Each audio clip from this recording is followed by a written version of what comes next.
Hello YouTube, ici Pauline Legnaud et pour ceux qui ne me connaissent pas, je suis la fondatrice du podcast Le Gratin et de la joaillerie Gemio et ici on parle business, témoignages inspirants et c'est le cas aujourd'hui avec Rahaf Arfouche, qui est mon invité du jour. Alors, qui est Rahaf? Consultante en stratégie, auteur à succès de plusieurs livres dont Overbooké, dont on va longuement parler dans cette interview et que je vous invite vraiment à découvrir. Rahaf est aussi anthropologue, donc spécialiste des comportements humains et c'est vraiment un sujet qu'on va aborder tout au long de cet épisode. Son dernier livre, Overbooké, donc, traite du culte de la productivité et en quoi justement vouloir en permanence faire plus, être productif, nous empêche d'être nous-mêmes créatifs. Cette croyance que travailler tout le temps est la panacée a en réalité de nombreux effets pervers dont on va parler en détail dans cet épisode. Le travail de Rahaf est vraiment passionnant, je trouve, parce qu'il est vraiment à l'intersection entre l'anthropologie et entre les technologies. Autrement dit, comprendre en quoi les technologies actuelles, les réseaux sociaux, Twitter, Instagram, etc., mais juste le web au sens large, vont avoir un impact non pas uniquement à notre échelle d'individus, mais aussi à l'échelle de l'espèce humaine. C'est absolument passionnant. Rahaf est également directrice et fondatrice d'un think tank, le Red Thread Institute of Digital Culture, et enseigne également l'innovation à Sciences Po Paris, tout un parcours. Durant cet épisode, on a parlé d'organisation, de l'importance de faire des pauses, de créativité, d'exemplarité, d'intentionnalité, un mot pas facile à prononcer et j'en profite pour remercier Rahaf d'avoir accepté de faire cette interview en français alors que ce n'est pas sa langue d'origine, de burn-out ou encore de l'importance de se poser les bonnes questions.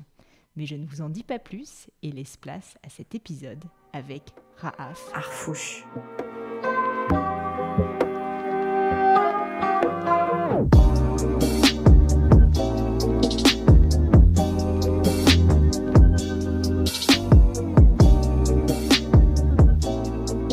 Bonjour Rahaf, bienvenue sur Le Gratin. Bonjour. Je suis ravie de vous accueillir. Écoutez, ça fait longtemps en plus qu'on a planifié cette interview et j'ai réfléchi pour cette interview à comment j'allais commencer parce qu'il y a plein de sujets dans votre parcours, dans tout ce que vous avez étudié qui m'intéressent énormément. Je me suis dit ceci dit que pour commencer, peut-être le plus simple, ça serait de commencer par parler de votre dernier livre qui est sorti il y a quand même assez peu de temps encore, au moment où on se parle. Et donc, je voulais simplement vous poser la question, qu'est-ce qui vous a donné envie d'écrire ce livre et peut-être quel était finalement le message principal que vous avez voulu transmettre au travers de ces pages? Premièrement, merci beaucoup de m'accueillir sur Le Gratin. Je suis vraiment ravie d'être ici avec vous. L'idée de Overbooké est développée par accident. En fait, c'était il y a plusieurs années que j'ai eu un épisode de surépuisement, de burn-out, qui était vraiment terrifiant, vraiment terrible. J'ai perdu mes cheveux, j'étais pas capable de travailler en fait pendant plusieurs mois et ça m'a vraiment choquée parce que pour toute ma vie, j'étais vraiment je croyais assez fortement dans la productivité, dans tout comment gérer le temps, le life hack, tout ça. Et ça m'a étonnée que cette crise de santé m'a arrivée.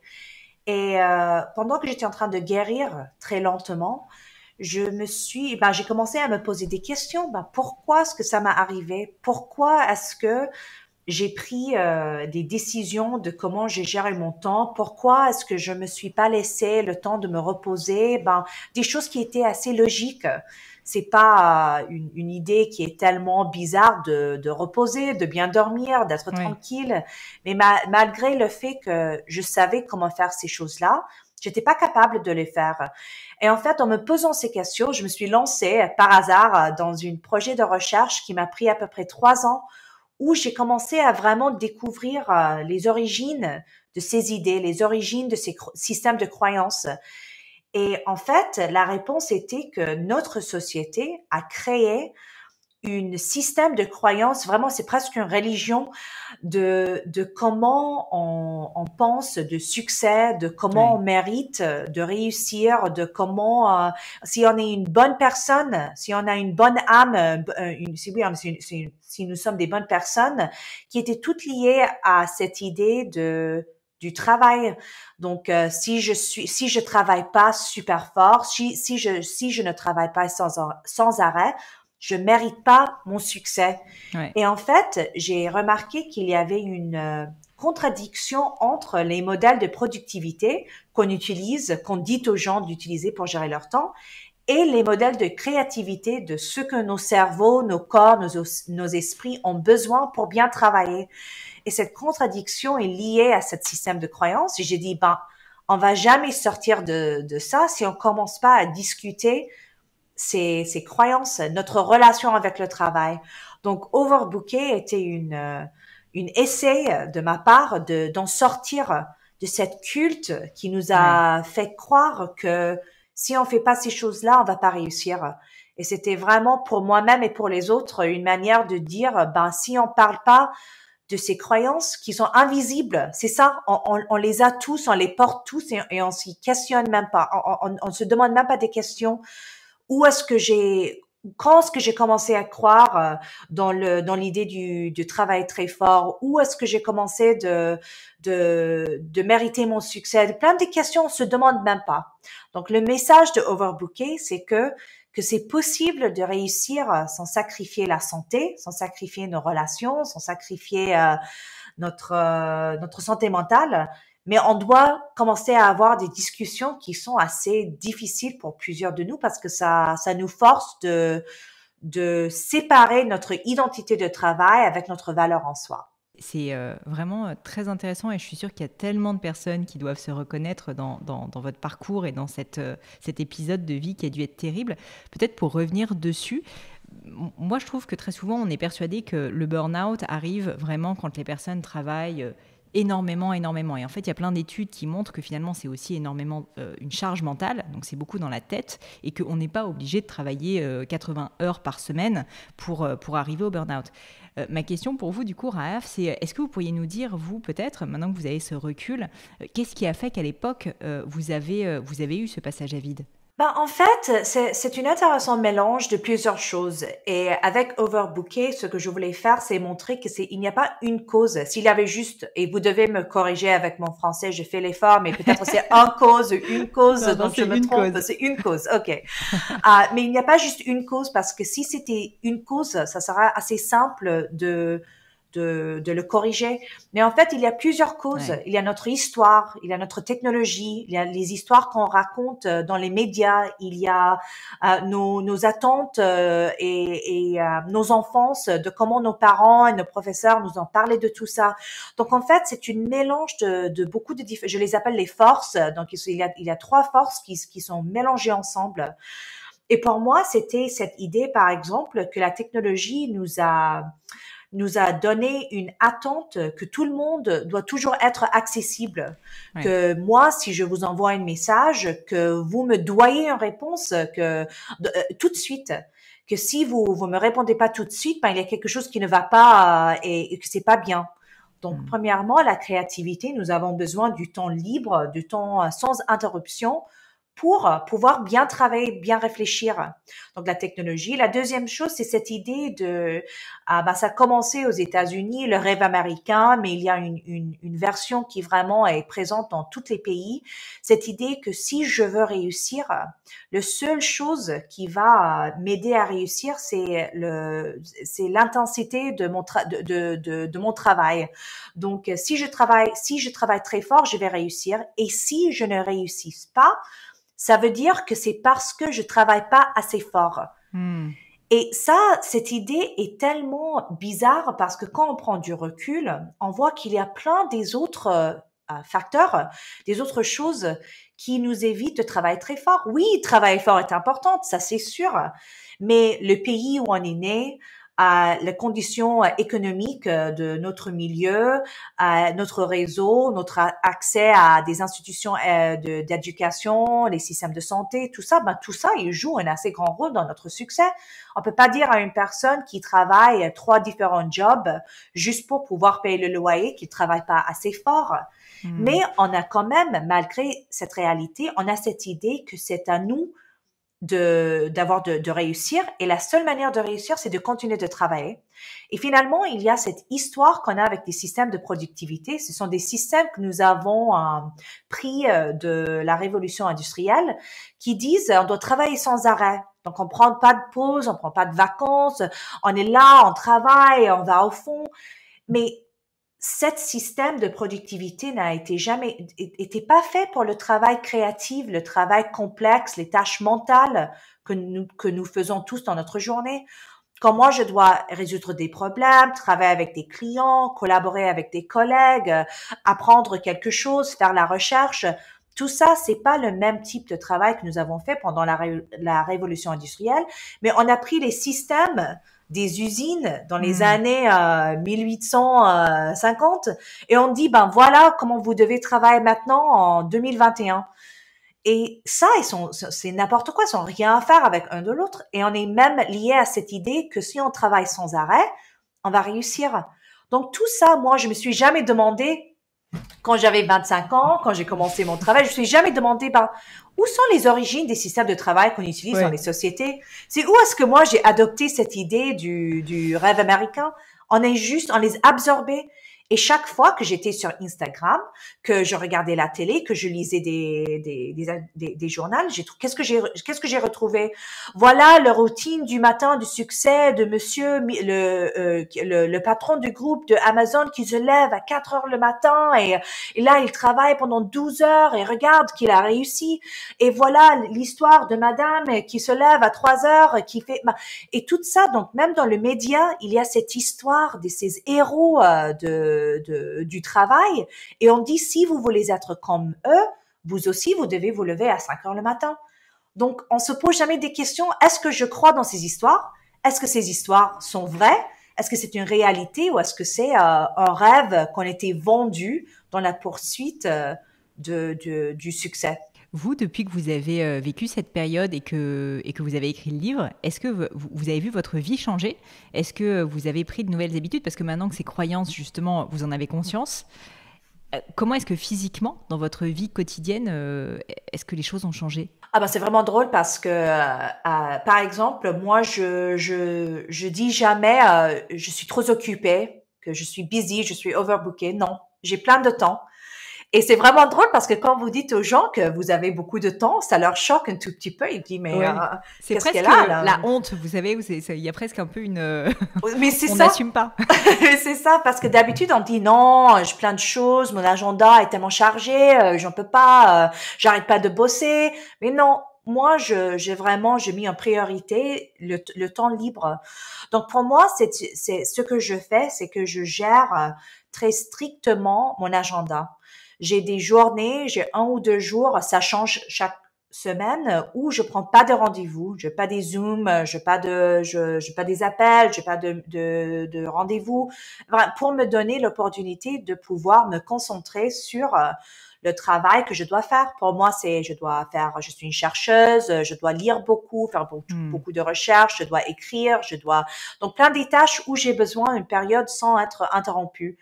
Et là, ce que moi je fais maintenant, c'est que je prends des périodes de 2 heures sur l'agenda où je travaille pendant environ, je sais pas, 45 minutes à 1 heure et quart, et puis je prends une pause. Et pendant ces pauses, je me promène, je promène mon chien, je vais dans le jardin, je me pose devant le canapé, et je suis tranquille pendant une vingtaine à trentaine à 2 minutes. Et ça, c'était le plus grand changement, c'était cette idée que de prendre des pauses stratégiques est une partie du haute performance. Donc, moi, je prends des pauses assez souvent dans ma journée et après, honnêtement, des fois, 6 heures, 8 heures, j'arrête. Parce que si je suis ces cycles de mon propre productivité, j'arrive à compléter des choses beaucoup plus rapidement que si j'étais devant mon ordinateur pendant 10 heures. Donc, pour moi, c'est vraiment gérer mon temps, gérer mon énergie. Je sais, par exemple, que moi, mon énergie créative est beaucoup plus puissante, beaucoup plus active dans l'après-midi ou plutôt le soir au lieu du matin. Donc, le matin, j'ai fait mon email, j'ai fait des autres tâches qui sont pas très importantes. Et dans l'après-midi, je suis vraiment concentrée sur les tâches stratégiques sans interruption. Et j'ai des amis, par exemple, qui sont l'opposé. J'ai une copine qui se lève à 6 heures le matin. Elle est vraiment à son max créative à 7 heures. Donc, pour elle, elle fait tout son travail qui est très dur le matin. Et puis, l'après-midi, elle fait ses emails. Donc, moi, je suis là à l'envers. Donc, pour moi, je gère mon temps et je suis sûre d'inclure des pauses régulièrement, des pauses. Et les pauses, ça veut pas dire que je prends mon café, je suis sur mon portable en train de regarder sur Instagram, hein, ça c'est pas une pause, mais une vraie pause mentale où je me promène, je fais du sport, je sors avec mon chien, je vais dans le jardin, je fais quelque chose où j'ai pas des stimulations mentales du portable ou de la technologie. Donc Oui, ça et m'a vous vraiment changé la changez. vie. J'ai l'impression aussi, c'est hyper intéressant que vous changez euh, vous sortez en fait votre esprit du contexte dans lequel il était. Ce que je veux dire par là, c'est que vous êtes en train de faire une tâche, par exemple, qui nécessite beaucoup de réflexion, et en fait, il faut qu'il y ait une rupture dans la pause. C'est-à-dire qu'il ne faut pas effectivement juste dire, ok, je m'assois, j'attends, mais faire quelque chose peut-être plus physique pour vraiment en fait s'aérer quoi, l'esprit. C'est ça, le cycle de notre créativité, ça augmente et ça baisse. Donc, on peut pas travailler sur une tâche intensive et complexe pendant 5 heures sans Hmm. arrêt. Nos cerveaux au niveau biologique, ça marche pas comme ça. Donc, si on connaît notre propre cycle, et on peut le retrouver juste en faisant des essais, on peut dire, OK, pour moi, pour Raph, moi, j'ai besoin après 1 heure de travail intense, j'ai besoin d'une pause de 30 minutes pour récupérer. Donc, si je fais ça, donc j'inclus la pause comme une partie du cycle. On peut pas Ouais. juste dire, OK, je vais travailler pour 2 heures sur cette tâche. Après, je prends 5 minutes, je vais sur Instagram, je fais des mails, je recommence la nouvelle tâche. Ça marche pas comme ça. Et c'est ça, c'est les systèmes de productivité qui nous disent, ah non, Pauline, vous devez vous faire des tâches sans arrêt pour être productif pendant la journée. Mais vous allez être plus productive si vous prenez une pause de 30 minutes où vous faites rien. Ça va vous augmenter l'énergie, votre capacité de vous concentrer. Le travail que vous allez produire va être d'une plus haute qualité. Ça, c'est la recherche, hein, c'est la recherche scientifique. C'est pas une rêve, c'est vraiment des choses qu'on montre. Mais c'est vraiment bizarre parce que les gens sont très résistantes de cette idée de la pause. Et en plus, comme on est dépendant sur la technologie, sur la stimulation, on se donne jamais l'opportunité d'être sans stimulation. Complètement. C'est hyper précieux comme conseil. Je pense qu'il y a beaucoup de managers qui doivent se dire, c'est vrai que finalement, je ne prends aucune pause dans la journée. Et moi-même, je me dis, je prends quasiment aucune pause. C'est assez terrible. Et alors, du coup, j'ai une question pour vous, vraiment, qui m'intéresse à titre personnel. C'est, est-ce que ça vaut majoritairement pour du deep work, c'est-à-dire des réflexions de fond sur lesquelles on a besoin d'être très concentré, de la même manière que ça vaut, par exemple, sur un autre type de travail, qui est le travail en équipe, où, par exemple, moi, je vous dis, ma journée, c'est j'enchaîne, je sais pas, 10 rendez-vous ou 15 rendez-vous back-to-back avec tous mes collaborateurs ou avec différentes personnes. Et où effectivement en général il y a assez peu de pauses entre, mais où j'ai l'impression, mais peut-être que je me trompe et j'aimerais votre avis là-dessus, qu'il y a moins besoin de faire ces pauses entre des moments qui sont presque un peu plus sociaux si vous voulez. Non, je pense que les pauses sont même plus importantes quand on travaille en équipe, quand on est en train de collaborer, quand on est en train de vraiment écouter une autre personne, réfléchir de ce qu'ils disent, réfléchir de notre propre réponse, essayer de résoudre ou de trouver une solution, d'avancer sur un projet. Ça coûte au niveau de notre énergie, ça a un prix qui est assez haut parce que c'est pas quelque chose qu'on peut faire sans réfléchir. Par exemple, si moi j'ai des emails, je peux répondre à des emails, c'est pas un investissement d'énergie qui est assez haut. Mais ce qui est vraiment drôle, c'est qu'il n'y a aucune raison pourquoi pas on peut créer un design des rendez-vous avec des collaborateurs qui inclut aussi des pauses. Mais on se réfléchit jamais au niveau du design. Par exemple, j'ai des clients, des grandes entreprises avec qui je travaille, où ils ont commencé à dire que nos rendez-vous, par exemple, pourquoi est-ce que quand on va sur votre agenda, si moi je vais prendre un rendez-vous avec vous, que le default, le standard, je ne sais pas Oui, défaut. le défaut, c'est toujours les mots qui sont exactement le même en français. Mais vous parlez Le incroyablement, défaut, mais Raph. Vous voilà. parlez très très bien. Donc, pourquoi est-ce que les défauts, c'est 60 minutes? Donc, pourquoi? C'est juste parce que au niveau technique, il y avait une personne à un moment qui a dit on va faire le défaut d'être 60 minutes.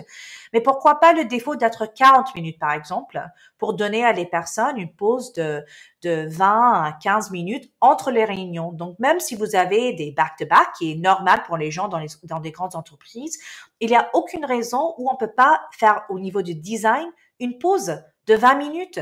Et je ne sais pas, moi, j'ai cette expérience, je vais vous demander de me répondre à cette question, que est-ce que vous trouvez qu'il y aura une énorme différence si votre réunion était 45 minutes au lieu de 60 minutes? Alors absolument pas, et même pour tout vous dire, j'ai un peu fait ce que vous avez dit parce que j'ai justement décidé il y a maintenant, je crois, peut-être 6 mois, que les réunions dans mon entreprise allaient être de 45 minutes, ou en tout cas qu'il faut annoncer en avance le temps et ne pas dépasser ce temps, et que ça soit plutôt 45 minutes et pas 1 heure, justement pour qu'elle soit plus courte, parce que la réalité c'est qu'on se rend compte en plus qu'une réunion c'est aussi beaucoup de temps, et c'est notamment le temps de plusieurs personnes. Donc quand on accumule le nombre d'heures finalement passées pour toutes ces personnes, c'est énorme, et donc raccourcir ces temps de réunion est nécessaire et permet justement de faire autre chose. Après, le problème c'est que même si je suis passée à 45 minutes, j'ai pas mis les pauses Mais c'est ça, mais c'est ça. Et en fait, ça, c'est au niveau du stratégie dans les entreprises et pour les entrepreneurs, pour les travailleurs, c'est que c'est nous, on doit mettre, les pauses font partie du cycle de la productivité. Donc, prendre une pause, ça veut pas dire que vous arrêtez d'être productif, que vous arrêtez de travailler, que vous arrêtez de poursuivre vos buts. En fait, ça veut dire la pause fait partie pour que vous pouvez atteindre ce niveau de performance qui vous permet de faire le travail à votre meilleur niveau de qualité. Et des fois, on parle même pas des réunions. Des réunions sont comme une partie d'un écosystème dans une entreprise. Donc, vous disiez, OK, ben, on va faire un rendez-vous mardi. Votre collègue dit, on va faire des rendez-vous vendredi. Et en fait, dans des équipes, on se rend jamais compte qu'on doit prendre la somme de toutes les réunions pour dire comment est-ce que ça impacte la capacité des gens pour pouvoir se concentrer sur des tâches complexes. Donc maintenant, dans mon recherche, qu'est-ce qu'on commence de voir, c'est par exemple des entreprises qui disent 2 jours ou 1 jour par semaine, il n'y a aucune réunion. Aucune réunion, ouais. On fait pas des réunions les vendredis, on fait pas les réunions des mercredis, on donne les gens du temps. Ou on se dise, par exemple, si c'est pas possible, qu'on ne veut pas avoir des rendez-vous après 15 heures, ou je ne sais pas, ils font des temps où ils font des jours ils font des jours où ils choisissent de mettre des réunions en place, des rendez-vous en place. Parce qu'il n'y a aucune raison pourquoi pas, on peut pas contrôler notre agenda dans une manière différente. Mais maintenant, qu'est-ce qui se passe? C'est que si vous travaillez en entreprise, vous regardez, vous voyez, l'agenda de votre collègue est vide, on va prendre 1 heure ici, 1 heure par là, je vais inviter 15 personnes. Mais si, dans une entreprise, par exemple, les autres choses que les gens font, c'est qu'ils bloquent du temps où vous dites, Pauline dit, les matins, entre 9 heures et 13 heures, je prends pas de réunion. Les temps, c'est pas disponible.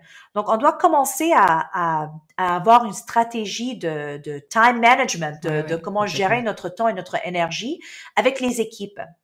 Et je vous dis ça parce que la réponse que j'ai toujours, quand je dis aux gens, ils doivent mieux gérer leur planning. Mon patron va jamais dire oui, mon équipe va jamais dire oui. Mais en fait, quand je travaille avec les clients au niveau de consulting, j'ai jamais eu une équipe où quand on vient tout ensemble pour discuter, est-ce qu'on peut mettre une stratégie en place pour améliorer notre qualité de nos réunions? Dans les 6 ans que j'ai fait ce travail, j'ai jamais eu un patron ou une équipe qui dit non, on n'est pas intéressé d'avoir cette discussion. Donc, ça veut pas dire que on va venir et on va faire, chaque entreprise doit avoir 2 jours sans rendez-vous. Non. On doit juste avoir une réunion, mais on doit discuter. C'est quoi la stratégie pour nous? Peut-être pour vous, si vous travaillez avec des collaborateurs qui sont dans des différentes time zones ou quelque chose comme ça, vous devez vous débrouiller un peu différemment, mais il n'y a aucune raison où on peut pas dire, voilà une stratégie pour que tout le monde a au moins quelques heures chaque semaine pour prendre des pauses, pour prendre du recul, pour pouvoir réfléchir, pour pouvoir travailler sans être interrompu. Et vous qui avez justement cette expérience en plus de conseil, donc pas uniquement de recherche, mais vraiment de conseiller des très gros groupes, parce que si je ne me trompe pas, vous avez travaillé avec Facebook, Google, etc. Pour vous, cette réflexion, elle doit être initiée par les dirigeants d'entreprise, c'est-à-dire qu'il faut qu'il y ait aussi ce côté rôle modèle de dire, voilà, on va mettre en place cette réflexion sur le time management, on va s'intéresser au sujet. Ensuite, ça peut être fait de manière collaborative, ou vous pensez que finalement, ça peut venir aussi de plus bas dans l'échelle. Mais est-ce que le dirigeant a un rôle finalement d'instaurer aussi cette nouvelle culture ? C'est les deux. Le dirigeant a un rôle. Et qu'est-ce qu'on est en train de retrouver maintenant, de découvrir maintenant, c'est que en 2019 déjà, le World Health Organization, ils ont déclaré que le surépuisement, le surtravail était quelque chose, je sais pas comment dire ça en français, a workplace hazard. Un problème Un danger, voilà, c'est comme un danger professionnel. Et que ça prend place dans toutes les industries, dans tous les pays. Donc ça commence à être un problème qui a un prix économique qui important, coûte quand les gens donc les gens qui ont le burn-out comme moi, c'est pas juste qu'on dit qu'on est fatigué, hein, qu'on est un tout petit peu fatigué, ça c'est pas le burn-out. Le burn-out est vraiment une condition de santé ou qui a beaucoup de problèmes. On peut devenir déprimé, on peut développer des problèmes de santé physique, on peut avoir des problèmes du cœur, des problèmes, mais c'est vraiment plein de choses. Et quand les gens ont besoin de prendre des jours de santé, quand ils sont malades, quand ils sont pas capables de travailler, tout ça, ça aussi a un coût économique. Et après ça, je suis aussi rendu compte que maintenant, comme on a dans une espace technologique, notre réalité de croissance est assez intense, que les entreprises, ils ont besoin des gens qui peuvent être innovatifs, créatifs, mais très rapidement, sans arrêt tout le temps. Et c'est les entreprises qui viennent vers moi qui disent tout d'un coup, on se rend compte que notre gens qui sont les plus performantes, ils sont en train de partir, ils sont en train de souffrir de burn-out, ils sont en train d'avoir des problèmes. Donc, même si le dirigeant au premier moment ne croit pas dans cette culture de changer la culture de travail, ils ont commencé à se rendre compte que ça devient un besoin assez essentiel de gérer parce qu'il y a un problème. Donc ça, je vois ça beaucoup, que les gens viennent, ils disent, notre collaborateurs sont en train de souffrir, ils sont en train de partir et on ne sait pas pourquoi. Et là, c'est toujours, on ne sait pas pourquoi, pourquoi est-ce qu'ils sont en train de partir, même quand nous avons des journées de repos, des journées de vacances, même quand nous avons des politiques de work-life balance, de cet équilibre de travail et de la vie, quand on regarde le data, quand on commence à se rendre compte, en fait, que même quand ils sont en vacances, ils sont en train de répondre à des emails. Même quand ils sont supposés de pas travailler, ils sont en train de travailler, ils sont connectés. Donc, il y a un problème au niveau de la culture du travail de cette entreprise. Donc, de ce niveau-là, je vois beaucoup de dirigeantes qui disent, même au niveau de la performance de l'entreprise, il y a un souci. On doit commencer à en discuter parce que ça ne va pas. La deuxième chose, c'est quand vous avez les travailleurs qui disent les contextes, les conditions de travail sont pas bons. Et là, ils sont motivés de dire à leur manager, on doit en discuter parce que là, j'en peux plus, je suis en train de souffrir.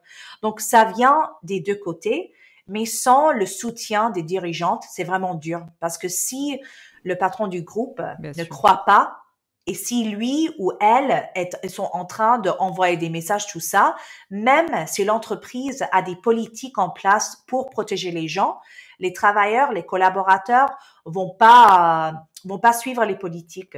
Et j'avais fait une interview avec une dame qui travaille dans une agence de médias à Paris. Et elle dit, vous savez, à Paris, nous, en France, on a les 25 journées de congé, machin. Mais elle dit, c'était jamais écrite, mais il y avait une pression qui était jamais exprimée, mais qui était ressentie, que même quand je suis en congé, même quand je suis en vacances, je dois toujours répondre à des messages des clients, je dois toujours être connectée au cas où. Comment est-ce qu'on peut vraiment se reposer et prendre un recul et vraiment guérir notre énergie s'il y a une partie de nos cerveaux qui est toujours connectée au bureau? Et ça, c'est en Europe, hein, ça, c'est en France où on a tous ces bénéfices de travail équilibré.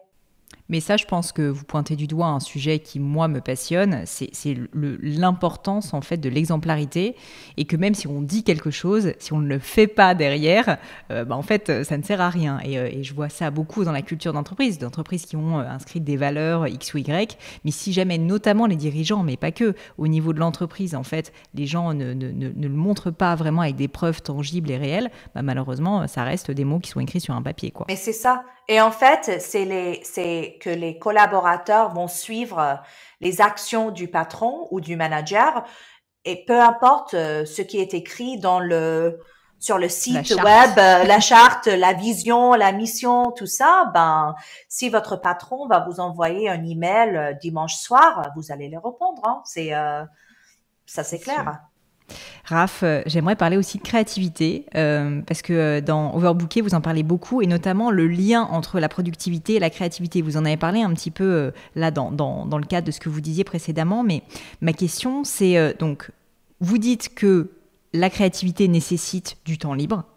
Est-ce que ça, vous pourriez m'expliquer en fait en quoi justement cela permet de susciter la créativité, d'arrêter de se concentrer en permanence sur plein de tâches, répondre à Instagram, etc., mais se dire non, je vais allouer du temps pour la créativité et pour l'innovation? Oui, ben, quand on parle de la processus neurologique de laquelle on réfléchit, qu'est-ce qu'on trouve? C'est en fait, il y a deux parties du cerveau, la partie consciente, conscious, et la partie unconscious, je ne sais pas, subconscious, Inconsciente. inconsciente. Et en fait, notre créativité, ça vient de la partie inconsciente. Donc, quand on est en train de se concentrer sur une tâche et on est en train de résoudre des problèmes, de travailler, c'est une partie spécifique de notre cerveau qui est en train de travailler. Et donc, je vais vous demander une question pour prouver ce point. Vous, quand vous avez des idées et quand vous êtes inspiré, qu'est-ce que vous êtes en train de faire? Où est-ce que vous recevez vos idées? Majoritairement, soit quand je suis en train de discuter avec des gens de manière assez animée, ou très souvent le sport, quand je suis en train de faire de la course à pied. C'est ça. Et pour la majorité des personnes, ils reçoivent leurs inspirations quand ils sont en train de se promener, quand ils sont en train de faire la vaisselle, quand ils sont en train de prendre une douche. Et c'est parce que c'est là qu'on n'est pas en train de se concentrer sur la tâche devant nous. C'est là où notre cerveau commence à prendre un recul et commence à dire, ah, ok, je suis en train de réfléchir sur un problème. Qu'est-ce que j'ai vu dans la journée qui pourrait m'aider? Qu'est-ce que je réfléchis? Qu'est-ce que je peux essayer? Ben ça, on peut pas avoir cet espace mental pour réfléchir s'il y a toujours quelque chose qui est en train de voler notre attention. Ça veut dire que si je suis en train de regarder sur Instagram tout le temps, je suis en train de regarder des vidéos, je suis en train d'écouter d'un podcast, je suis en train de faire choses, tout ça sont des activités, on peut les faire, ils sont pas mal de les faire, mais quand est-ce qu'on va prendre du temps juste pour rêver un peu, juste pour dire, OK, ben, j'ai lu plein de choses. Donc, si vous êtes comme moi, vous êtes en train de, vous lisez beaucoup de choses, moi, j'adore les podcasts, j'adore lire les livres, les articles, je suis toujours en train de consommer les informations. Ouais. Mais ça vaut rien si je me permets pas le temps de faire des connexions entre toutes ces idées que je suis en train de consommer. Donc, pourquoi est-ce que je vais lire 15 livres dans un an ou une centaine d'articles ou entendre une trentaine des épisodes de podcast si je me permets pas le temps de dire, OK, j'ai appris quelque chose d'intéressant. Où est-ce que je peux appliquer ça dans ma vie? Comment est-ce que je peux utiliser cette idée? Est-ce que j'ai vu quelque chose peut-être de ce livre et de ce podcast qui va vraiment m'aider à créer la solution à ce problème que j'étais en train de essayer de résoudre? Bah, mais non, on donne pas le temps. C'est toujours bruyante. On a du pollution bruyante digitale sans arrêt.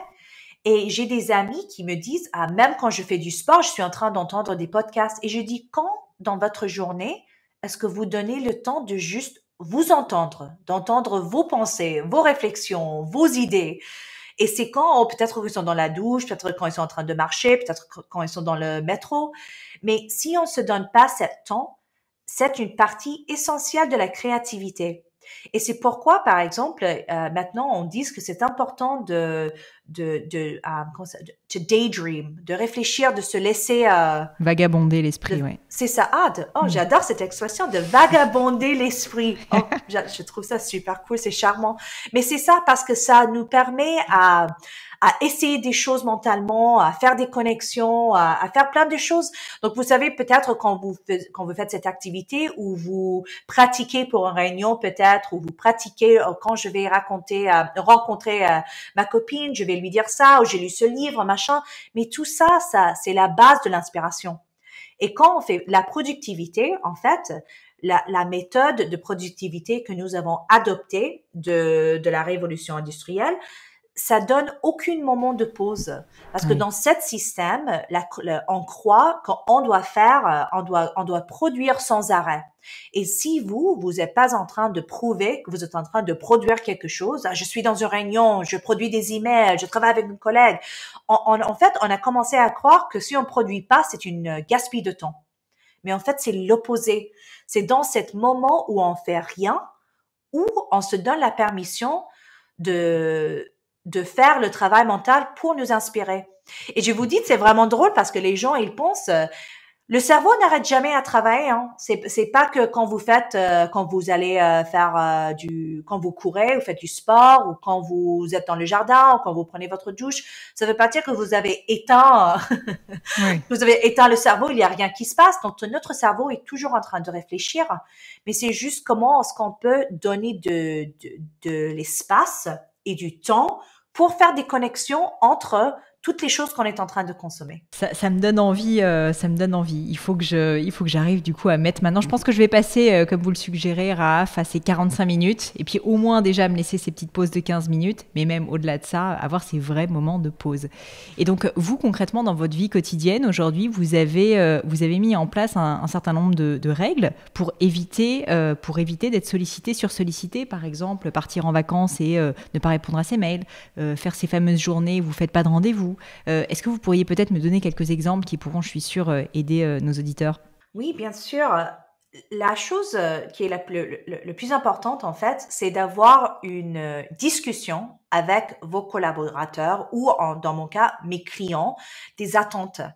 Parce que qu'est-ce que j'ai réalisé, en fait, que des conflits ou des tensions, ça existe quand les deux personnes ou quand la groupe de personnes, quand chacun a des différentes attentes. Donc, si moi, j'ai une attente que vous allez me répondre dans 15 minutes, ben, ça va me stresser si je reçois pas une réponse et je vais commencer à vous embêter en disant, est-ce que vous avez reçu mon mail? Est-ce que vous avez reçu mon mail? Mais en fait, le problème, c'est pas vous et c'est pas la technologie, c'est l'attente. Donc, moi, quand je travaille avec mes clients, il y a un document que chaque client signe qui dise, voilà comment je travaille. Je vais vous répondre à vos emails avant la fin de chaque journée. Il y a des journées dans la semaine où je ne suis pas dispo, mais s'il y a une urgence, voici mon numéro de téléphone, vous pouvez m'appeler. Et là, c'est très simple. Même en équipe, même si vous dites à votre collaborateur, je prends une pause cet après-midi, je vais répondre à vos messages à partir de 16 heures. Et avant ça, s'il y a quelque chose d'urgent, vous m'appelez. Juste ça laisse les gens à. Moi, j'ai jamais eu des problèmes avec ça, hein, parce que c'est une question d'attente, de discussion. Donc pour moi, je peux faire ça parce que aussi, si je vous dis à vous, bah écoutez, moi, je prendre cette demi-journée, je suis pas, disons qu'on travaille sur un projet, j'ai dit, je suis pas disponible de 9 heures à 13 heures, mais si je vous dis que je vous demande vraiment votre avis, si vous dites, mais s'il y a un problème, vous pouvez m'appeler.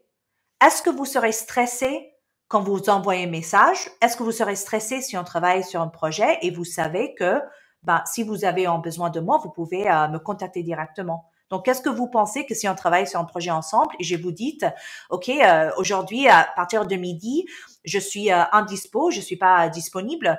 Et puis, à partir de 16 heures, je vais vous répondre à partir de 16 heures. Mais si vous en avez besoin, vous pouvez m'appeler. Non, bien sûr que non. J'ai un cadre, donc c'est simple. Il faut juste créer un cadre qui travaille pour soi-même. Parce que je comprends aussi que pas tout le monde peut dire, je vais avoir une journée complète sans rendez-vous. Ça, c'est pas possible. Mais je crois que c'est possible pour tout le monde de trouver même 1 heure, même 2 heures, où on peut juste prendre une pause. Et ça peut dire, moi, je prends mon pause de déjeuner, je prends mon pause de déjeuner, je réponds pas à des mails pendant mon déjeuner. Je vais pas sur Internet, je vais pas sur les réseaux sociaux, je prends cette 60 minutes pour asseoir, bien manger, respirer, se calmer. Et puis après, je reviens à 14 heures et puis c'est parti. Donc, c'est vraiment cette idée de comment est-ce qu'on peut, et le point de overbooker, c'est pas de dire fais comme moi, c'est de dire chaque personne a une manière de travailler qui est plus compatible avec leur esprit, leurs énergies. Et tout le monde doit commencer à avoir des discussions pour créer des cadres qui vont travailler pour eux. Et je raconte toujours cette histoire que si Obama, quand il était le président, si Obama pouvait prendre 1 heure et demie pour dîner avec sa famille sans avoir des appels, des emails et tout ça, je pense que tout le monde, nous qui sommes en train de faire des choses qui sont pas au même niveau d'intensité de gérer un pays, je pense qu'il y a un email qui peut attendre. Ouais, Et la question que je demande toujours pour que les gens peuvent se poser, c'est que si on est vraiment honnête, quel est le pourcentage des mails qui sont vraiment urgentes, qui nécessitent une réponse tout de suite, et quel est le pourcentage des mails qui peuvent attendre 1 heure, 2 heures, le lendemain? Donc, pour moi, honnêtement, 5% de mes mails sont vraiment urgentes, mais 95% peuvent attendre au moins 2 heures pour que je prenne une pause et pour que je fais du sport et pour que je revienne tranquillement. Et s'il y a un souci, ben, on a le portable. c'est un sujet sur lequel je pense qu'on pourrait parler pendant des heures et vous êtes tellement passionné en plus que ça donne envie de le faire. Mais j'aimerais parler aussi un peu plus de vous quand même, Raph, et notamment ce que j'aime assez avec le gratin, c'est comprendre finalement d'où viennent nos invités. Donc vous êtes, on l'a peu dit finalement, mais chercheuse, et puis notamment vous avez beaucoup travaillé sur ces sujets de la technologie. Mais si on revient en arrière, est-ce que vous pourriez me décrire tout simplement qui était la petite Raph, à quoi ressemblait votre enfance, où est-ce que vous êtes né, comment était votre enfance, quoi, tout simplement? Ah, c'est une grande question, ça. Comment a Oui. été mon enfance? Je suis née en Syrie, en Damas, donc je suis syrienne. Ma famille, on a déménagé au Canada quand j'avais 6 ans, dans les années 1990. Oui, j'ai passé mon enfance donc au Canada en train je ne sais pas, d'être très curieuse de tout ce qui était la technologie. J'avais beaucoup la chance. Mon père était ingénieur en Syrie.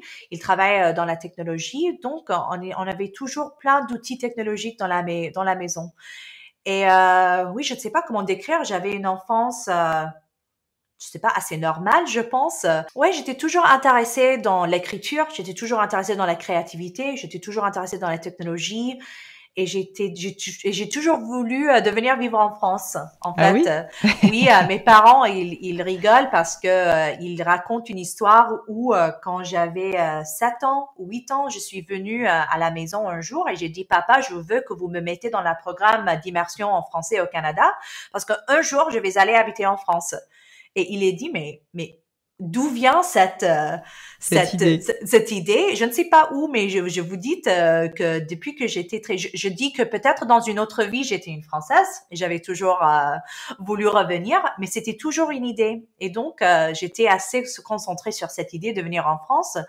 Donc, j'ai fait l'immersion français à l'école, j'ai appris le français à l'école. Et puis, quand j'étais à l'université, j'ai fait une semestre d'échange à HEC. Donc, je suis venue en France en 2006 pour étudier pendant un semestre. Et puis voilà, mon parcours a été un petit peu partout. J'ai habité à Genève, j'ai habité aux États-Unis. J'ai toujours suivi des projets qui étaient intéressants, même si la connexion avec mon parcours professionnel n'était pas toujours claire. Donc, j'ai fait un parcours qui était un peu partout. C'était pas linéaire. C'était vraiment, je faisais plein de choses. Et puis finalement, je suis venue en France en 2012 en permanence. Et puis voilà, je suis là depuis 2012. Qu'est-ce que vous vouliez faire quand vous étiez petite? C'était quoi votre métier de rêve? Je voulais toujours écrire. Donc, écrire des livres, mais aussi pas juste des livres de recherche, mais des histoires, des romans, des mystères, des plein de choses comme ça. Ça, c'est toujours été mon rêve. Donc, le fait que... Et je voulais toujours voyager et visiter des endroits différents dans le monde. Donc, en fait, j'ai pu réaliser cette rêve avec mes livres j'ai vraiment la chance, quoi, de pouvoir faire mon métier d'enfance. Vous êtes devenu anthropologue et notamment dans le secteur des technologies, vous nous avez expliqué que ça vous avait intéressé dès la plus tendre enfance. Mais finalement, ces métiers, c'est quand même des métiers qui sont assez rares. Enfin, je veux dire, pas tant de personnes que ça sur Terre qui font ces études-là. Qu'est-ce qui a suscité finalement cette vocation? Qu'est-ce qui a fait que vous vous êtes lancé dans cette voie? Je m'intéresse beaucoup dans les histoires des gens. Je trouve que les gens sont hyper fascinants, en fait. Et avec la technologie, je me suis rendu compte que les gens, ils partagent beaucoup. Ils partagent leurs pensées intimes, leurs croyances, leurs rêves, leurs peurs, tout ça. Et en fait, je ne sais pas si quand vous étiez petite ou quand vous vous baladez des fois où vous passez dans une maison où il y a une fenêtre qui est ouverte, vous juste regardez parce que vous êtes curieuse. Et en fait, moi, j'adorais toujours faire ça. Et en fait, l'Internet, c'est comme des fenêtres sans limite dans plein de petits mondes. Et tout d'un coup, il y a des gens qui parlaient, par exemple, de leurs problèmes en couple, de leurs peurs, de leur enfance, de leurs relations en famille, de leur carrière. Ben, ils partageaient d'une manière où on faisait pas, ils partageaient pas comme ça dans Oui. la vie. Donc, donc pour moi, ça, c'était la première fois où je me suis dit, ah, mais je peux vraiment mieux comprendre les gens en termes de ce qu'ils partagent. Et quand moi, je commençais à m'intéresser dans ça, c'était au niveau où les blogs ont juste commencé d'être populaires. Donc, d'avoir cette idée où on pouvait, et maintenant, je sais que c'est pas très innovante, mais à l'époque, c'était vraiment un peu choquante d'avoir la possibilité de tout raconter de notre vie sur Internet pour que les étrangers lisent et comprennent nos vies. Donc, je me rappelle, j'étais en train de lire, par exemple, il y a un blog d'une étudiante au Japon qui avait 15 ans, qui écrivait sur ses expériences. Il y avait une dame qui adoptait des enfants, qui écrivait sur ses expériences de l'adoption aux États-Unis. Il y avait un monsieur qui était en Allemagne, qui était en train de lancer une entreprise. Donc, pour moi, ça, c'était juste, j'étais addicted, quoi. J'avais une dépendance sur ça parce que j'ai dit, ben, c'est vraiment cool que les gens partageaient cette partie de leur vie privée avec le monde. Et ça, j'ai commencé à lire beaucoup de blogs, à participer, à m'intégrer dans des communautés en ligne où les gens partageaient, créaient des liens. Et puis, on a commencé à voir que les gens sont en train de créer des communautés. Donc, tout d'un coup, on a une communauté des infirmières qui habitent dans les différents endroits du monde, qui vient ensemble pour partager, pour apprendre, pour soutenir. Donc, pour moi, c'était toujours cette idée de comment est-ce que les technologies nous permettent de collaborer, d'être créatifs, de écrire des choses, de se présenter, donc c'était toujours quelque chose qui je trouvais vraiment fascinante. Et c'est ça qui était vraiment le départ de mon parcours, c'était de regarder comment la technologie nous influence. Donc, quand on a commencé, par exemple, d'avoir les apps de dating comme Tinder et tout ça, de voir, ben, c'est assez bizarre si on prend un recul de dire, je vais voir une photo d'une personne que je connais pas, et je vais décider si je vais le rencontrer ou pas. Ouais. Ben, c'est super bizarre. Ou il y avait une dame qui était la première de live stream qui était en train de coucher son bébé, c'est ça, comment dire? Ouais, ouais, ouais, Donc de le donc border. donc l'idée, ça c'est il y a plusieurs années, mais l'idée de faire un live stream, de partager cet moment intime avec le monde. Je Ouais. voulais C'est comprendre étonnant. pourquoi. Donc moi, mon cerveau est toujours en train, j'aime les puzzles, j'aime les défis, donc je veux Hmm. toujours comprendre pourquoi. Donc j'ai commencé à former des liens avec des gens, j'ai envoyé un mail à cette femme, je voulais savoir pourquoi est-ce qu'on fait ça, pourquoi est-ce qu'on partage, pourquoi est-ce qu'on prend des photos, pourquoi est-ce qu'on utilise les filtres, pourquoi est-ce qu'on travaille sans arrêt, pourquoi est-ce qu'on a des influenceurs. Donc moi, je veux toujours c'est un peu embêtant peut-être aux gens que leur demande des questions tout le temps, mais pour moi, c'est vraiment ça. Je veux juste savoir pourquoi. Je veux comprendre comment les communautés, les personnes, ils sont en train de vivre. Comment est-ce que moi, je suis à Mâcon, vous êtes à À Paris, mais on est Paris. en train d'avoir une discussion. Vous m'avez retrouvé sur Internet. Je trouve ça super cool. Et en plus, pas juste les positifs, mais les négatifs. Pourquoi est-ce que les gens sont en train de se radicaliser? Pourquoi est-ce que les gens sont en train de créer des mensonges? Pourquoi est-ce qu'on est en train d'avoir des mésinformations?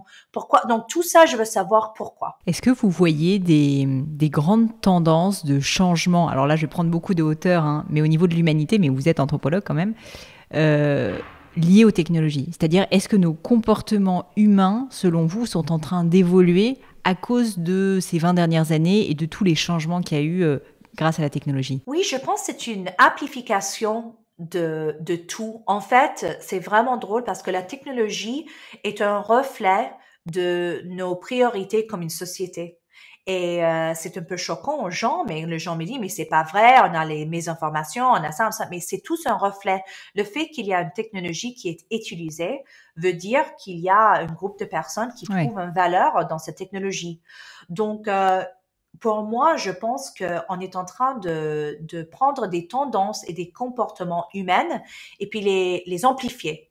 Ça veut dire que tout d'un coup, si nous, on sait dans la psychologie, il y a un biais de croyance. Ça veut dire que si moi, un biais de confirmation. Ça veut dire que si je crois quelque chose et je lis quelque chose qui confirme ce que je crois, ben c'est une plus haute tendance de dire, ah, ça c'est vrai. Mais qu'est-ce qui se passe? C'est sur l'Internet, par exemple, on trouve que des billets de confirmation. Oui. On a la possibilité de passer toute une vie, toute une journée sur l'Internet sans jamais rencontrer une idée qui est contre nos croyances à cause des algorithmes. Oui, Donc, Internet pousse la confirmation. c'est quoi, ça, c'est ce que ça pousse les confirmations, mais en fait, ça nous donne tout ce qu'on veut. Et le problème, c'est qu'on est en train de créer une réalité qui nous reflète seulement ce qu'on veut et pas la réalité elle-même. Mais ça, cette habitude de chercher la confirmation en croyance, ça c'est pas la technologie qui a créé ça, ça c'est l'être humain qui a créé ça, mais c'est la technologie qui nous permet de faire ça à une scale, à une puissance, une échelle, ouais. à une échelle qui est vraiment imprévue. Et c'est ça le problème en fait, c'est pas que ce sont les comportements de l'être humain, ce sont les comportements de l'être humain à l'échelle. Donc, mes informations, ça existait toujours, mais pas à cette échelle. Biais de confirmation, ça existait toujours, mais pas à cette échelle. Donc, maintenant, on est en train de voir des algorithmes qui peuvent influencer les comportements, les croyances, les idées des millions de personnes à la fois. Donc, ça, c'est ce que je trouve un peu effrayant. Ça, mais c'est une amplification des croyances qui existaient déjà. Et quand nous regardons les politiques, l'intelligence artificielle, les données, les grands réseaux sociaux, tout ce qu'on voit est un reflet des priorités économiques. Donc, si on n'aime pas qu'est-ce qu'on voit, on doit prendre un recul et on doit dire, mais comment est-ce que nous, comme consommateurs, sommes en train de soutenir ces objectifs avec nos attentions, avec nos revenus, avec nos dépensements, parce que ça, nous, on est en train de co-créer cette réalité avec ces technologies. Donc, on peut pas juste dire, ah, Google fait ça, Facebook fait ça, Microsoft fait ça. Ben oui, mais ils font ça en collaboration avec les consommateurs. C'est ça. C'est, comme vous dites, à la fois effrayant et je trouve ça très intéressant et je vous remercie d'en parler. Je me rappelle une fois une anecdote où j'avais l'habitude de regarder mes réseaux sociaux, mon feed, et puis pour une fois j'ai été un peu par hasard sur celui d'une amie et je me suis rendu compte, un peu effrayée et étonnée, que finalement les pubs qu'elle avait, son feed était très différent du mien, tout simplement parce qu'en fait elle n'a pas les mêmes centres d'intérêt. Et en fait c'est ça qu'il faut réaliser, c'est qu'en fait finalement tout l'univers qui nous entoure est fait pour nous plaire à nous en tant qu'individus et donc aller dans notre propre biais de confirmation. Du coup, ma question pour vous, c'est quand on a un peu de recul, qu'on écoute ce podcast et qu'on se dit, bon, c'est pas forcément sain toute la journée d'avoir un biais de confirmation permanent sur nos réseaux sociaux par rapport à ce qu'on croit déjà. Comment faire Rahaf, pour réussir justement à se tirer de ce biais de confirmation total? Comment réussir à ouvrir plus le débat et à l'écouter? Parce que c'est ça la question finalement. Pour moi, la réponse pour tout, honnêtement, c'est d'avoir l'intentionnalité. Ça veut dire d'être très clair des intentions de ce qu'on veut accomplir. Ce qu'on veut accomplir au travail, ce qu'on veut accomplir dans notre consommation informatique. Parce que le problème, c'est que les algorithmes sont créés pour qu'on continue sans arrêt, sans réfléchir. Mais si je prends une pause et je dis, OK, je regarde de mon feed, mon feed sur Instagram, je vais regarder les choses que je vois, je vais me demander, est-ce qu'il y a des gens sur mon feed avec qui je ne suis pas d'accord? Est-ce qu'il y a des gens qui sont différents que moi, qui ont des différentes vies, perspectives, opinions, background, tout ça? Est-ce qu'il y a des choses que me font sentir éduquée? Est-ce que je suis en train d'apprendre des choses? Parce qu'en fait, on peut faire ce que j'appelle on peut faire ça s'appelle le pipelining en anglais. Ça veut dire que nous, on peut stratégiquement regarder notre feed et commencer avec intention d'inclure des choses pour qu'on a une plus grande richesse des informations. Plus d'ouverture. Exactement. Mais ça, on doit choisir de le faire ça. On peut pas dépendre sur l'algorithme de nous présenter cette variété parce que l'algorithme n'était pas fait pour ça. Donc, c'est nous qui doivent à chaque, je ne sais pas, quelques jours, chaque mois, sortir de notre bulle d'algorithme et aller chercher des autres perspectives. Et ça, je pense, c'est quelque chose que les gens ne font pas. Ils ne réfléchissent pas trop de leur consommation. Ils vont sur les 5 mêmes sites. Ils regardent le feed avec leur même feed, les mêmes amis sur Facebook, les mêmes discussions sur WhatsApp, sans jamais aller chercher des choses. Donc moi, à Sciences Po, j'enseigne une cours qui s'appelle l'innovation et les modèles de business émergentes. Et une des choses que j'enseigne, que le feed, que votre consommation informatique, l'information que vous êtes en train de consommer est quelque chose qui peut être géré stratégiquement. Ça veut dire qu'on doit le gérer nous-mêmes. Ouais. Et ça veut dire on regarde de la totalité de qu'est-ce qu'on consomme et on regarde est-ce que je consomme juste une type.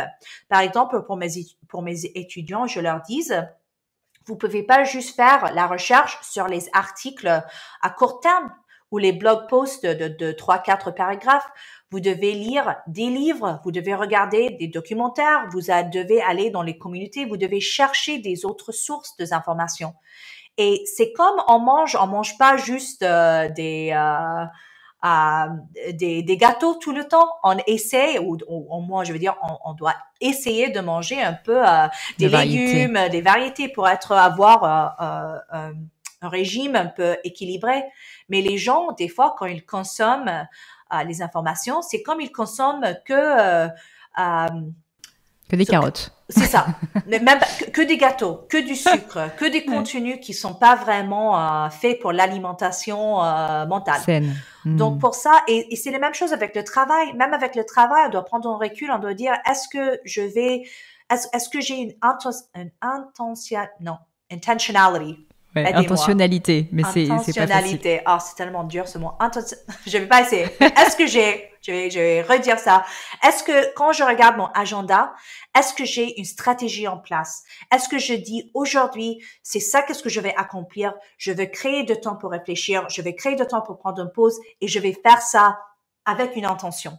C'est ça que je vais pas dire l'autre mot. Et sinon, donc c'est vraiment cette idée que c'est nous qui sommes en contrôle. On doit contrôler notre temps, notre énergie, notre agenda, notre réseaux sociaux. Parce que si on fait ça, la technologie est incroyable.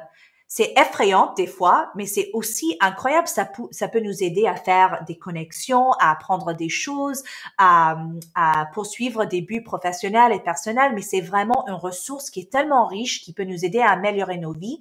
Mais si on l'utilise comme il faut, si on réfléchisse pas, qu'est-ce qu'on fait? Si on réfléchisse pas, ça veut dire qu'on laisse quelqu'un d'autre, le collègue qui va prendre le rendez-vous, l'algorithme qui va décider. Donc, vous laissez des autres personnes ou des autres outils technologiques décider pour vous comment vous allez gérer votre journée. Donc, au final, je vous demande c'est qui gère votre attention, votre énergie et votre temps? Est-ce que c'est vous? Ou est-ce que c'est la technologie, les emails, les notifications qui vous interrompent ou votre collègue qui sont en train de choisir n'importe quand et n'importe où les rendez-vous? Eh bien, je pense qu'on doit tous se poser la question parce que malheureusement, la réalité, c'est que si on prend du recul, à mon avis, on a tous une part beaucoup plus importante qu'on aimerait l'admettre d'autres personnes qui choisissent à notre place. C'est évident. C'est évident, ça fait réfléchir en tout cas. Raph, pour terminer l'interview, j'aime assez poser des questions un peu personnelles que j'appelle le crible du gratin. C'est d'autres questions, alors pas sur votre enfance, vous verrez, mais ça m'intéresserait d'avoir votre point de vue. La première, c'est est-ce que vous avez vécu un grand échec, un grand moment difficile ou de doute, et surtout les enseignements que vous en avez tirés? Ben oui, toujours. Il y avait un moment où, quand j'avais écrit Overbooké, où il y avait plein d'éditeurs qui disaient non, on pense pas que c'est important, on pense pas que les gens vont identifier avec cette idée d'être overbooké. Donc, on s'imagine, après faisant 2-3 ans de recherche, que moi, je crois dans cette idée, qu'il y a plein de gens qui disent non, c'est pas importante. Donc ça, c'était un peu dur parce qu'il y a toujours un moment où je me suis dit, mais est-ce que moi, je suis complètement trompée de cette idée? Et finalement, j'ai appris qu'on doit poursuivre, que c'est pas aux autres gens de décider qu'est-ce qui est une bonne idée ou pas. Et j'ai aussi réalisé que il y avait, il y avait du temps où avant, j'essaie de pas le faire maintenant, où j'attendais d'être donné la permission des autres. Une validation, ouais. C'est ça, que je voulais que quelqu'un d'autre disait c'est une bonne idée, ou quelqu'un d'autre me dire oui, on veut faire ça. Et finalement, je dis, mais si moi, je suis pas capable de dire, moi, je pense que c'est une bonne idée et moi, je vais les poursuivre, comment est-ce que je peux dépendre sur l'idée que quelqu'un d'autre va croire dans mes idées si moi, je crois pas dans mes idées. Donc, j'ai arrêté chaque fois que je rencontre quelqu'un qui dit non ou qui n'est pas d'accord aussi, j'ai dit OK, mais ça me blesse pas comme avant. Avant, j'étais vraiment dans un état déprimé en disant mais mon idée est terrible, il va personne, je vais jamais réussir. Mais en fait, c'était est-ce que moi je crois? Est-ce que moi je suis en contrôle? Est-ce que moi je décide que moi cette idée vaut la peine de essayer de le poursuivre? Et ça, c'était une des leçons qui étaient les plus valables dans ma vie, c'est de me donner la permission. Qu'on n'attend pas pour les gens ouvrent la porte pour vous, mais que moi qui décide que je vais rentrer dans cette salle et c'est moi qui vais ouvrir la porte et moi je vais rentrer. J'adore. Une autre question pour vous, c'est est-ce que s'il y avait quelque chose à refaire dans votre vie personnelle, professionnelle, qu'est-ce que vous referiez différemment? Honnêtement, rien. Je crois que tout le parcours, même les moments difficiles, même les décisions que j'aurais pu faire différemment, que j'aurais pas arrivé à ce point ici. Et je suis assez contente. Encore beaucoup de travail à faire, mais je suis assez contente d'être ici. Donc, je crois pas trop dans cette idée de regretter, de refaire les choses. Je pense que ça nous informe la complexité de notre esprit, en fait. Donc, je referai rien. Encore une question. Est-ce qu'il y a une maxime, un proverbe, une citation qui vous plaît particulièrement et que vous pourriez partager avec nous? OK, ça c'est un peu bizarre, mais je vais le partager. Je vous remercie. François le Premier. Oui. Le roi, François le Premier, il avait son maxime, ouais. Et c'est en latin et c'est nutrisco et extinguo. Ça veut dire je nourris et je extinguish, je extinds.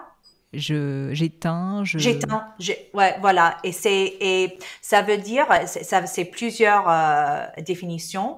J'adore toutes les définitions. Premièrement, son créature était la salamandre, c'est ça? Le salamandre.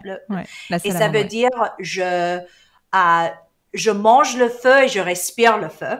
Donc, d'avoir assez une passion. Donc, nutrisco, je mange le feu, extinguo, j'expire le feu, et ça veut dire de juste pouvoir être forte pour naviguer la vie. Mais aussi, ça veut dire que je nourris tout ce qui est bien et je éteins tout ce qui est mal.